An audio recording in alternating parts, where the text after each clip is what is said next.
Hello, if you want to change clock on your Apple Watch Series 10, you can do this on your Apple Watch straight or for example on your iPhone. And honestly, I prefer to do this on the iPhone because everything is bigger and it's much easier to navigate.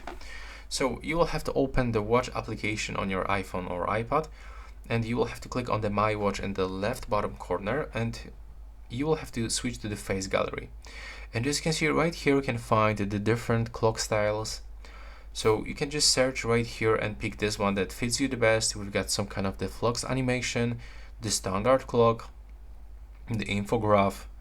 So if I want to get, for example, like this one, maybe this one, I can just simply click on it, and I can even adjust the background. Like for example, I can change the color of it, the intensity.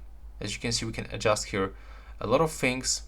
So you can basically set it up to your own preferences, how you like it, and then you can click add right here.